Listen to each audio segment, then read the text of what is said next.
Hola, ¿qué tal? Sean bienvenidos al capítulo 6 de este curso de Derecho Constitucional Argentino. En esta unidad aprovecharemos para ver lo que es el federalismo. Como pueden ver en el temario, comenzaremos viendo lo que es la estructura constitucional del Estado federal, sus características, las diferencias con otros sistemas, algunos antecedentes históricos del federalismo argentino. Luego pasaremos a lo que es las provincias, su concepto, la soberanía y la autonomía de ellas, las relaciones entre el Estado federal y las provincias, el reparto de competencias, la incorporación y creación de nuevas provincias, los límites interprovinciales, los conflictos interprovinciales, la regionalización y los tratados internacionales celebrados por las provincias. También veremos un régimen municipal, su concepto y cómo fueron los municipios desde 1853 hasta 1989 y desde 1989 hasta 1994. Por último, veremos la intervención federal, los causales de la misma, la autoridad provincial habilitada para requerir la intervención, el órgano federal competente para declarar la intervención, la judiciabilidad de la declaración, las facultades del interventor federal, la judiciabilidad de los actos del interventor, la jurisprudencia, etc.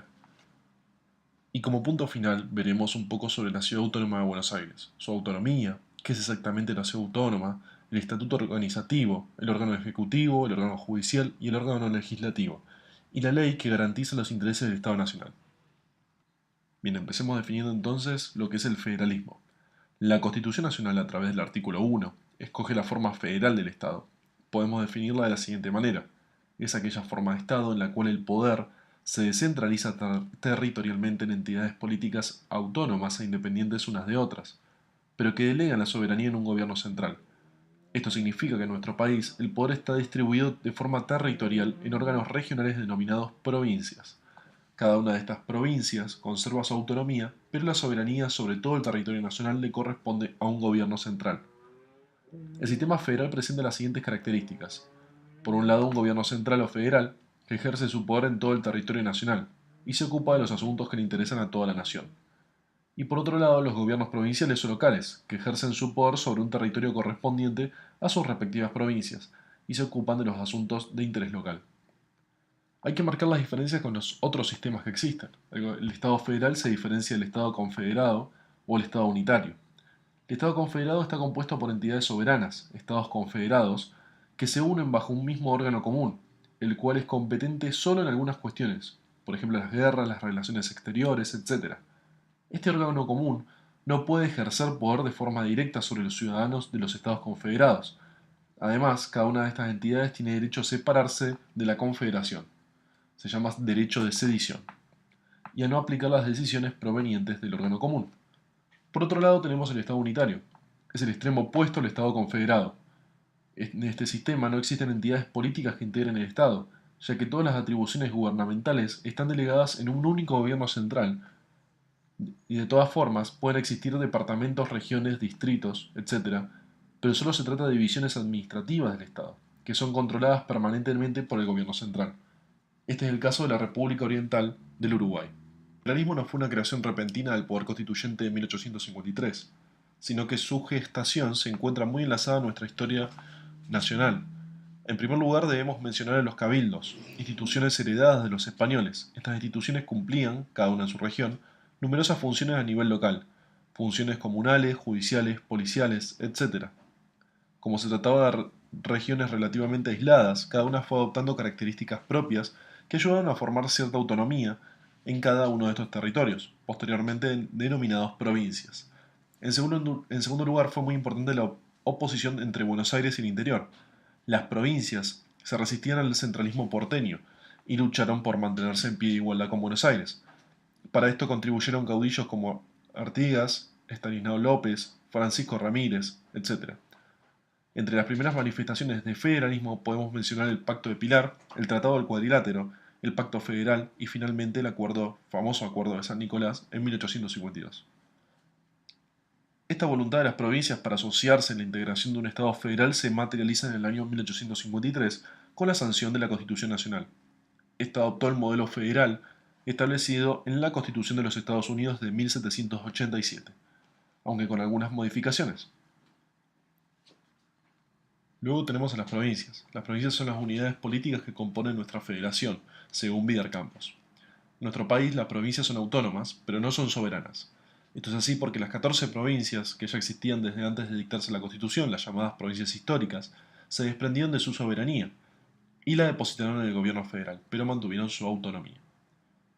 Con respecto a estos dos conceptos, soberanía y autonomía, vamos a detallarlos. Soberanía es el ejercicio del poder en forma suprema e independiente. En nuestro país la soberanía le corresponde al gobierno federal, ya que se trata de una autoridad suprema en cuanto es superior a cualquier otro organismo que se desenvuelva en el ámbito del Estado, y es independiente frente a cualquier voluntad externa. Con respecto a la autonomía, es la facultad que tiene una entidad para dictar sus propias leyes de carácter general y que éstas sean obligatorias en un ámbito jurisdiccional. Las provincias son autónomas, ya que están facultadas para dictar sus propias leyes y regirse de acuerdo a ellas, pero no son soberanas, ya que no son supremas ni independientes frente a la voluntad del gobierno federal. Vamos a detallar ahora lo que son las relaciones entre el Estado federal y las provincias. Entre el Estado federal y las provincias existen tres tipos de relaciones: una relación de subordinación, una relación de participación y una relación de coordinación. Subordinación significa que en el orden jurídico provincial, este debe ajustarse al orden jurídico federal, es decir, a la supremacía federal. Es por eso que las constituciones provinciales deben seguir las pautas fijadas por la Constitución Nacional, y las leyes provinciales no pueden contradecir a las leyes federales. Los fundamentos de la relación de subordinación se encuentran en los artículos 5, 31 y 128 de la Constitución Nacional. Por otro lado, tenemos la relación de participación. Significa que las provincias tienen el derecho y la obligación de colaborar en la formación de decisiones del gobierno federal. Lo hacen a través de su presencia en el Senado, ya que este está integrado por representantes de cada una de las provincias, según el artículo 54. Por último, tenemos la relación de coordinación. Significa que entre las provincias y el Estado federal existe un reparto de competencias. Nuestra Constitución se encarga de ello a partir del artículo 121, como veremos a continuación. El artículo 121 establece que las provincias conservan todo el poder no delegado por esta Constitución al gobierno federal, y el que expresamente se hayan reservado por pactos especiales al tiempo de su incorporación. De este artículo surge que las provincias, a través de la Constitución, le delegan al gobierno federal competencia para ciertos asuntos. Toda competencia que no es atribuida por la Constitución al gobierno federal es considerada reservada por las provincias. Entonces, en base a esto, podemos distinguir entre competencias exclusivas del gobierno federal, competencias exclusivas de las provincias y competencias concurrentes. Competencias exclusivas del gobierno federal son todas aquellas facultades que la Constitución le confiere al gobierno federal, ya sean expresas o tácitamente. Por ejemplo, estado de sitio, artículo 23, intervención federal, en el artículo 6, dictar los códigos de fondo, artículo 75, inciso 12, relaciones internacionales, artículo 99, inciso 11, y en general todas las atribuciones establecidas en los artículos 75 y 99. Competencias exclusivas de las provincias. Son todas aquellas facultades que nos fueron delegadas por las provincias al gobierno federal. Por ejemplo, dictar su propia constitución, regular un régimen municipal y su educación primaria, dictar sus propias leyes procesales, establecer el régimen electoral para sus autoridades, etc. Podemos citar el artículo 5, 121, 122, 123 y 124. Competencias concurrentes. Son aquellas facultades que corresponden en común tanto al gobierno federal como a las provincias. Por ejemplo, creación de impuestos, en el artículo 4, adopción de medidas destinadas a la prosperidad, artículo 75, inciso 18, reconocimiento de pueblos indígenas, artículo 75, inciso 17, dictar normas sobre el medio ambiente, artículo 41, y otros poderes concurrentes que citamos en el artículo 125. También podemos destacar las competencias excepcionales del gobierno federal, las competencias excepcionales de las provincias, las facultades compartidas, las facultades prohibidas del gobierno federal y las facultades prohibidas a las provincias. Competencias excepcionales del gobierno federal son ciertas facultades que en principio corresponden a las provincias, pero que en determinados supuestos puede ejercer el gobierno federal. Por ejemplo, el establecimiento de impuestos directos por el Congreso, artículo 75, inciso 2. Con respecto a las competencias excepcionales de las provincias, son facultades que corresponden al gobierno federal, pero que excepcionalmente pueden ser ejercidas por las provincias. Por ejemplo, dictar los códigos de fondo, hasta que los dicte el Congreso, artículo 126. Con respecto a las facultades compartidas, son aquellas facultades que para ser ejercidas necesitan un consenso entre la voluntad del Estado federal y la voluntad de las provincias, como la fijación de la capital federal, en el artículo 3, la formación de una nueva provincia, artículo 13, etc. Con respecto a las facultades prohibidas al gobierno federal, se trata de todas las competencias exclusivas de las provincias, es decir, aquellas competencias no delegadas por parte de las provincias al gobierno federal. Y por último, veremos las facultades prohibidas a las provincias. Son todas aquellas prohibiciones expresas que surgen del artículo 126 de la Constitución Nacional, además de las competencias exclusivas del gobierno federal, que lo vimos en el punto 1. Hay que aclarar que algunos autores como Badeni opinan que las competencias concurrentes no son facultades que corresponden en común a ambas entidades, sino que son atribuciones concedidas al Estado federal, pero que hasta tanto no sean ejercidas por él mismo pueden ser utilizadas por las provincias. Por ejemplo, sancionar los códigos de fondo, el artículo 126. Con respecto a la incorporación y la creación de nuevas provincias, la Constitución argentina admite la incorporación y creación de nuevas provincias en nuestro Estado federal. Esto puede darse de diversas formas: por creación en el Congreso, por incorporación por pactos, por compra de territorios extranjeros, por sustitución, por refundición o por división. Por creación en el Congreso se trata de territorios que, si bien pertenecían a la nación, no eran provincias, por lo tanto el Congreso se encarga de convertirlos, entre comillas, en provincias. Hasta ahora esta fue la única forma utilizada para crear nuevas provincias en el Estado argentino, 9 en total. De todas formas, debemos recordar que ya no existen en nuestro país territorios nacionales que no sean provincias. El último fue Tierra del Fuego, Antártida e Islas del Atlántico Sur, que fue convertido en provincia en 1991 a partir del artículo 75, inciso 15. Incorporación por pactos. Se trata de cualquier estado o territorio extranjero que quiera unirse a la República Argentina. Este podrá hacerlo a través de un pacto con el Estado federal. Estos pactos especiales se encuentran regulados en la última parte del artículo 121 referida a las competencias de estas nuevas provincias. Este caso nunca se ha dado en la historia argentina. Compra de territorios extranjeros. Se compra el territorio y se lo convierte en provincia. Por sustitución. Consiste en erigir una provincia en el territorio de otra. Por refundición. Consiste en formar una provincia de la unión de varias. O por división. Consiste en dividir una provincia en varias provincias. Es importante destacar que en los últimos tres casos es necesario, además de la autorización del Congreso, el consentimiento de las legislaturas de las provincias interesadas, establecidas en el artículo 13. Debemos recordar también que de las 23 provincias autónomas que hoy integran la República Argentina, 14 son preexistentes al Estado federal, las llamadas provincias históricas, y las 9 restantes fueron incorporadas por creación del Congreso, el punto 1 que vimos aquí. Debemos recordar también que existen límites interprovinciales. De acuerdo al artículo 75, inciso 15, los límites entre las provincias son fijados por el Congreso.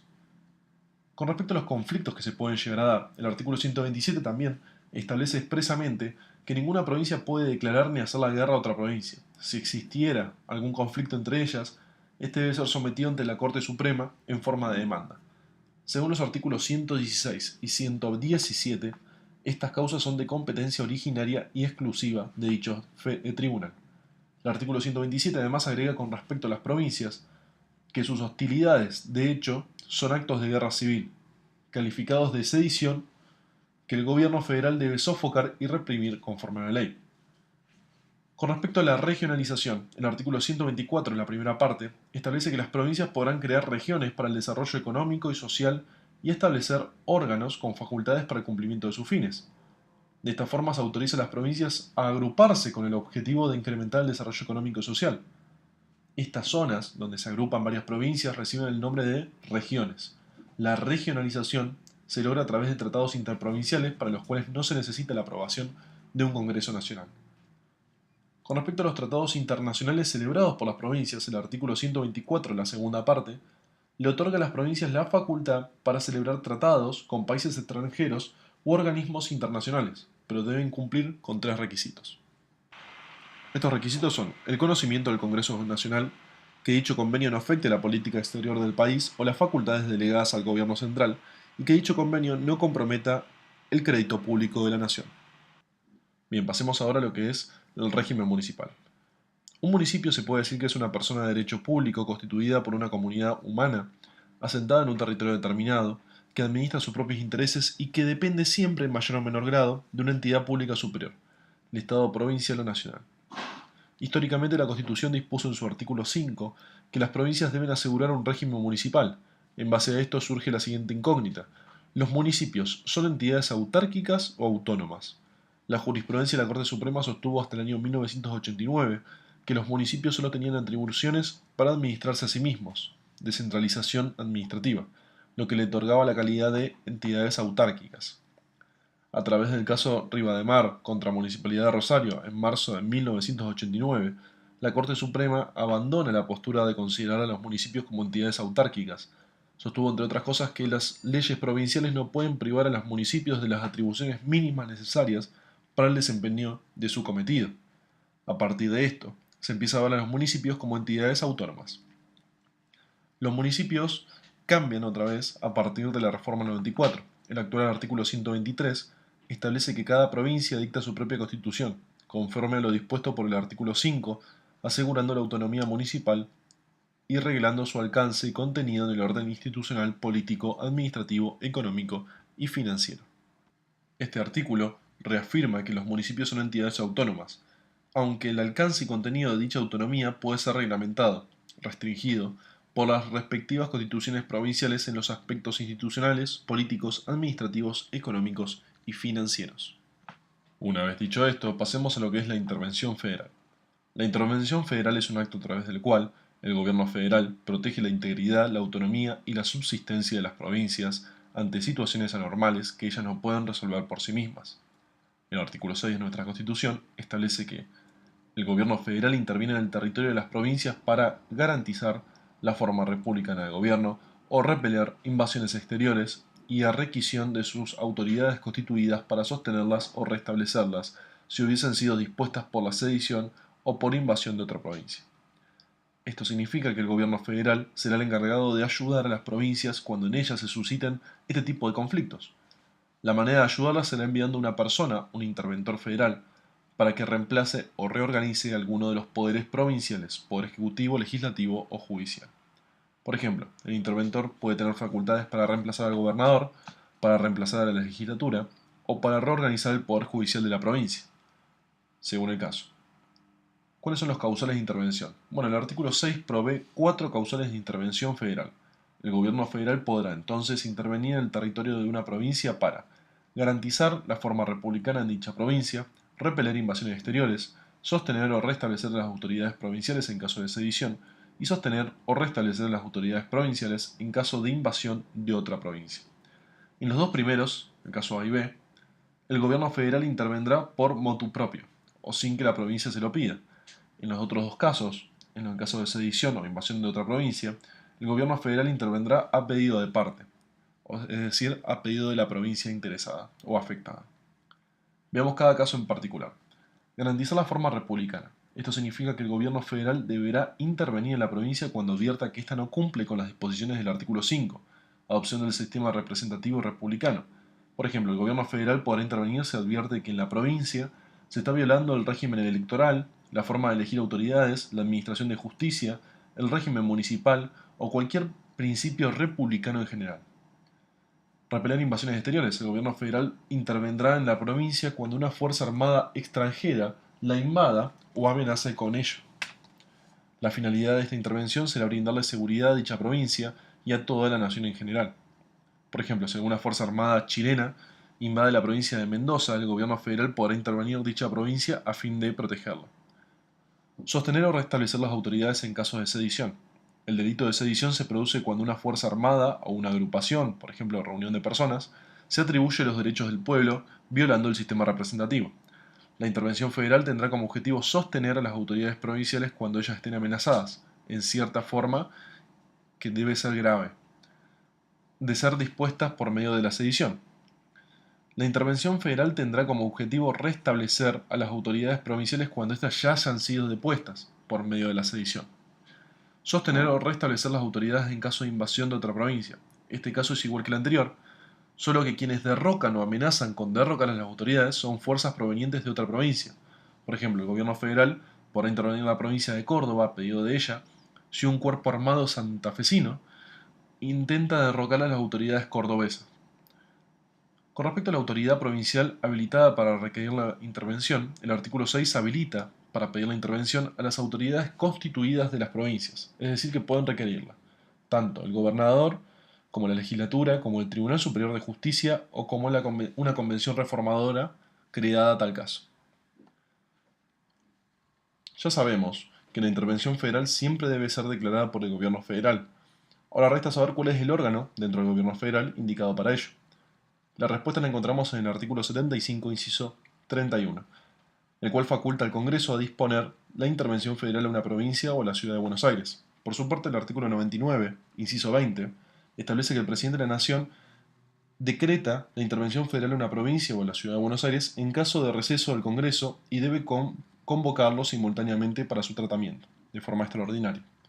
Por lo tanto, la declaración de la intervención federal es una facultad netamente del Congreso. Si el Congreso está en receso, de forma extraordinaria puede declararla el presidente, pero debe cumplir con una condición. En el mismo momento en que declara la intervención, debe convocar al Congreso a tal fin. ¿Para qué? Para que apruebe o revoque la declaración efectuada por él. Vale recordar que la declaración de intervención federal se realiza por medio de una ley.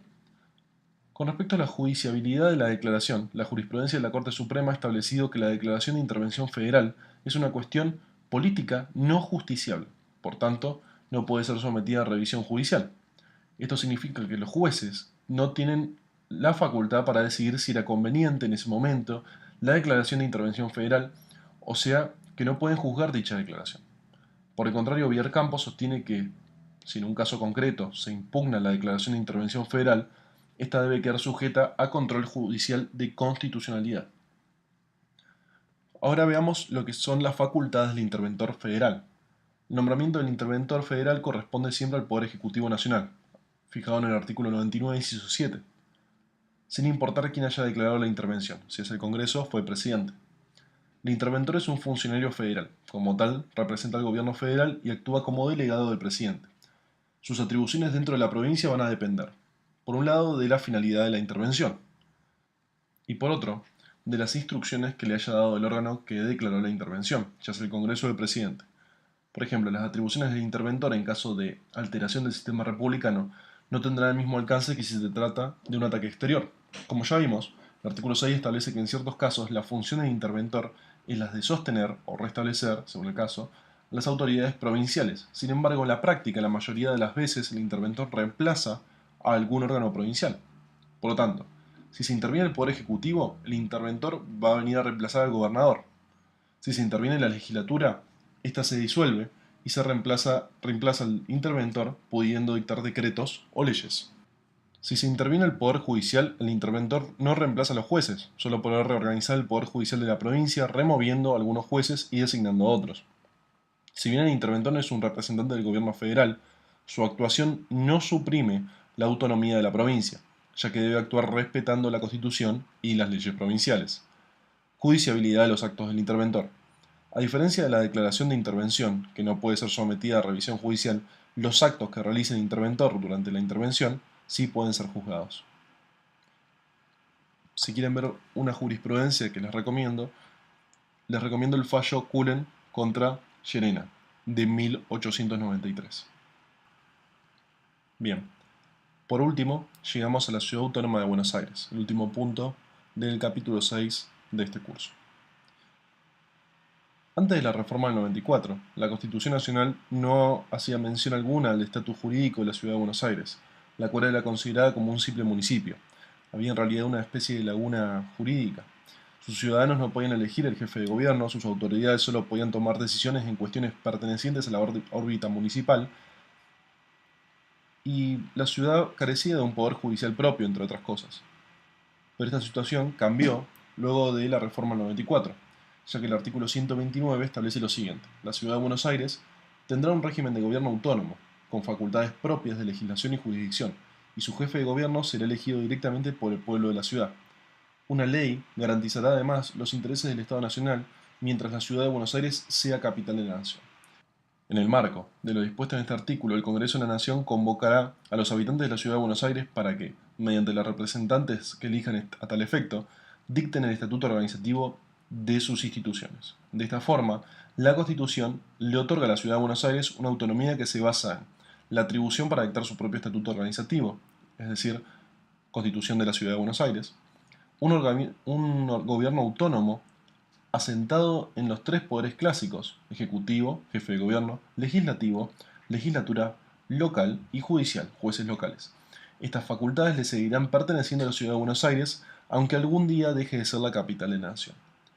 Hay distintas posturas con respecto a estos últimos temas. Si bien luego de la reforma del 94 no hay ninguna duda de que la Ciudad de Buenos Aires es autónoma, existen discrepancias en las doctrinas sobre el alcance de dicha autonomía. Mientras algunos sostienen que se encuentra equiparada a las provincias, otros opinan que posee una autonomía menos que la de las provincias, pero mayor que la de los municipios.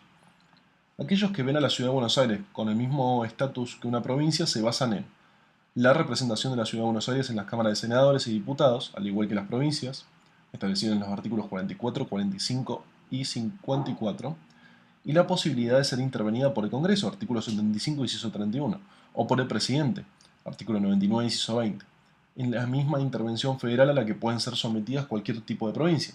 Recordemos que si el día de mañana la Ciudad de Buenos Aires dejara de ser la capital de la nación, tanto la representación en el Congreso como la intervención seguirían estando vigentes en dicha ciudad, ya que las normas citadas mencionan claramente la Ciudad de Buenos Aires.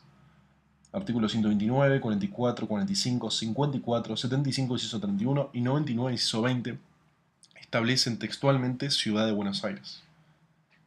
Los que sostienen por su parte que su estatus es menor al de una provincia, pero mayor al de un municipio, se basan en que no se aplica el artículo 121, el cual establece que las provincias conservan todo el poder no delegado al gobierno.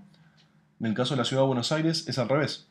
El gobierno federal conserva todo el poder no atribuido al gobierno de la Ciudad de Buenos Aires, establecido a través de una ley, que es la 24.588, artículo 2, y no está facultada para crear regiones ni celebrar convenios internacionales en las mismas condiciones que las provincias. Por su parte, existe un estatuto organizativo. Este fue sancionado el día 1 de octubre de 1996 y se lo conoce como el nombre de Constitución de la Ciudad Autónoma de Buenos Aires. Consta de 140 artículos a través de los cuales se rigen las relaciones entre los particulares y entre estos con el gobierno local. También organiza los órganos de gobierno y los sistemas electorales. Por su parte también tenemos un órgano ejecutivo, lo ejerce el jefe de gobierno, que es elegido en forma directa por el voto de la mayoría absoluta de los ciudadanos. Un órgano judicial, que lo compone el Tribunal Superior de Justicia, los tribunales establecidos por ley, el Ministerio Público y el Consejo de la Magistratura. El Tribunal Superior de Justicia está integrado por 5 jueces nombrados por el jefe de gobierno con el acuerdo de 2/3 partes de los miembros del órgano legislativo, que es la legislatura. Con respecto al órgano legislativo, es una legislatura unicameral integrada por 60 diputados que duran 4 años en su mandato. Con respecto a las atribuciones de este órgano, existe una gran confusión generada por el artículo 75, inciso 30 de la Constitución Nacional, el cual no es claro con respecto a esto. Dicho artículo establece que el Congreso debe ejercer una legislación exclusiva en el territorio de la capital de la nación. Aparentemente, este inciso entraría en contradicción con el artículo 129, que le otorga a la Ciudad de Buenos Aires facultades legislativas propias, pero debemos complementar a estos artículos con la disposición transitoria séptima, que dice: el Congreso ejercerá en la Ciudad de Buenos Aires, mientras sea capital de la nación, las atribuciones legislativas que conserve con arreglo del artículo 129. Del artículo 129 se desprende que la única atribución legislativa del Congreso en la Ciudad de Buenos Aires es la de dictar una ley que garantice los intereses del Estado Nacional mientras la Ciudad de Buenos Aires sea capital de la nación. Entonces, estos 3 artículos deben interpretarse de la siguiente manera. Por un lado, mientras la Ciudad de Buenos Aires sea la capital de la nación, la única atribución aparente legislativa del Congreso de la ciudad será la de dictar la ley que garantice los intereses del Estado Nacional. Por lo tanto, la legislación local va a estar a cargo de la legislatura de la ciudad, según en concordancia con el artículo 129 y la disposición transitoria séptima. Por otro lado, la legislación exclusiva del Congreso, el artículo 75, inciso 30, solo regirá cuando la capital federal se traslade a otro lado que no sea la capital de Buenos Aires. Entonces, en la nueva capital federal, el Congreso tendría todas las atribuciones legislativas locales y federales. La ley que garantiza los intereses del Estado Nacional es una ley aparte que merece destacarse. En esta ley, denominada Ley de Garantías o Ley Cafiero, fue sancionada el 8 de noviembre del 95 a través de la Ley 24.588. Su función es la de organizar en el mismo territorio la convivencia de 2 autoridades distintas. Por un lado, las autoridades de la nación y por otro las autoridades de la ciudad. Mencionaremos los puntos más interesantes. La nación conservará todas aquellas atribuciones que la Constitución no concede al gobierno de la ciudad. La ciudad de Buenos Aires solo ejercerá la función judicial en cuestiones contravencionales y de faltas, contenciosos administrativos, vecindad y tributarias locales. Las demás cuestiones se mantienen a cargo del Poder Judicial de la Nación. El Gobierno Nacional seguirá ejerciendo su competencia en cuestiones de seguridad y protección de las personas. La vigencia de esta ley se extiende mientras la ciudad de Buenos Aires siga siendo la capital de la República. Las disposiciones de esta ley de garantías limitan la autonomía de la ciudad de Buenos Aires, ya que el estatuto organizativo es inferior jerárquicamente a dicha ley. Por eso decimos que la ciudad de Buenos Aires solo podrá gozar plenamente de autonomía concedida por el artículo 129 cuando deje de ser la capital de la nación. Mientras tanto, el estatuto organizativo seguirá estando subordinado a la ley de garantías. Bien, con esto concluimos el capítulo 6, que es federalismo, de este curso de Derecho Constitucional Argentino. Muchas gracias por escucharnos y nos veremos en el próximo capítulo.